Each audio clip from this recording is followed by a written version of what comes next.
Ladies and gentlemen, Tactical Advance here, and welcome to a news update. Today we're going to be talking about some of the upcoming features and the progress in 3.0, and also we've got a little update on a couple of the ships as well. Something that we're going to be seeing in 3.0 is the landing system. This will give you the ability to request landing on stations and also on planets as well. Star Citizen have been working on creating in-game guides and basic information for when people start the game. I think this is a really good idea. Star Citizen, as it progressed, is getting more complicated on a control basis, and I think adding this feature in will definitely aid these new players coming into the game and help them get started. We've had an update on the takedowns, and this is on a FPS basis. It looks like you can do takedowns from the front and the rear with a knife. It's looking really, really good. Something that we're all going to be using when 3.0 goes live, and that's the Mission Manager. This will tell you what missions you're currently doing,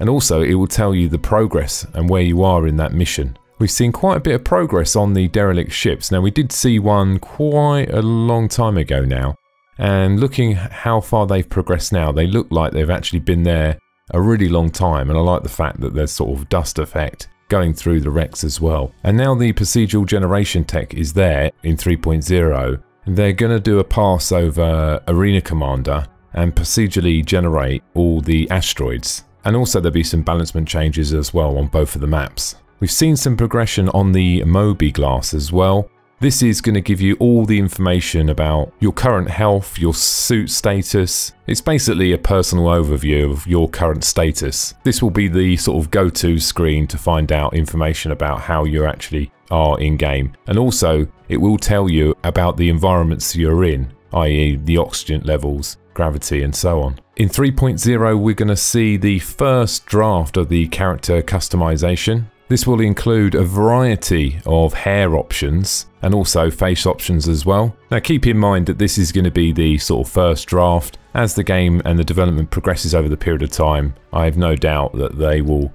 add a lot more variables into the character creation. The female and male characters have been updated, and you can see that in the video here. They're looking much, much better. I've got to admit, the character's movement in Star Citizen almost looks like, you know, when you watch one of these sort of demo videos by a game and they do it by video and not in-game footage, the way that the characters move in Star Citizen is absolutely amazing. They move so fluid. Very, very impressive. And I've no doubt further on down the line they're going to even prove that even better. Absolutely amazing. We've had an update as well about the networking inside of Star Citizen by using an API. They're breaking down the packet size into smaller blocks to reduce down the data flow. If you want all the information on that, it's quite a long one. It's for about 15 minutes in the latest around the verse. I'll leave a link in the description. You can go and check that out, and it goes into much more detail on that one. The quantum drive has been updated. It was a little bit buggy before. Sometimes the sound started before the quantum. Sometimes when you come out the other side, things didn't load in properly. In the video you'll see there before and after.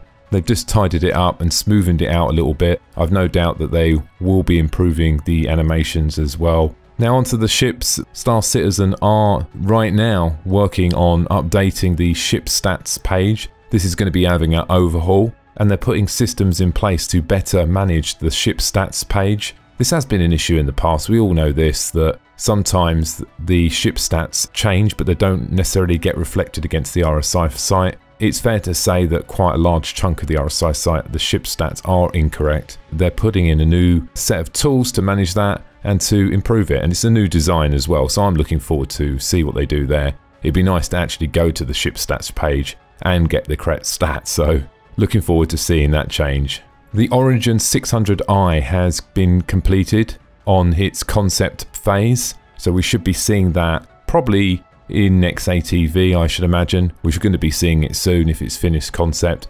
We haven't had much detail on that so far, but I think a lot of people are looking forward to seeing that ship. The Reclaimer drone room has been completed, and Star Citizen are working towards getting this room active as well.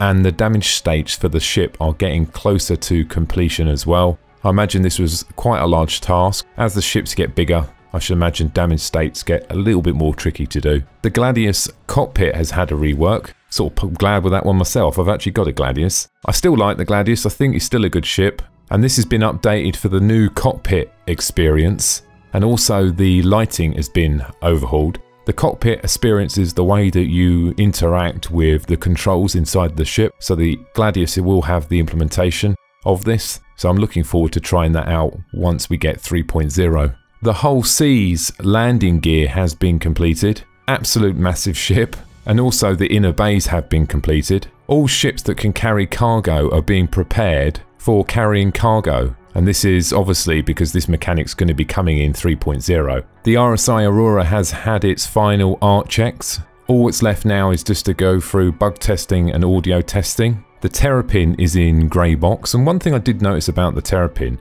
if you look at some of the first ships that Star Citizen created to the ones to today, they're getting a lot more confident with the animations they're making now. I can see that the Terrapin looks really animated, it looks really cool. I remember when they first released the Constellation, it was really heavily animated, and they did wind it back when they did the revision. And it's nice to see, after looking at the Terrapin, that it looks really animated. What I mean is it's got a lot of moving components and it just adds a little bit of substance. Yeah, it looks I like the shield over the front screen as well. That looks pretty cool. It's very similar to the Karak with that sort of shield. The last thing on the agenda today, guys, if you're looking to join a Star Citizen organisation, check out the link in the description below. Thanks for watching, and don't forget to subscribe. Bye now.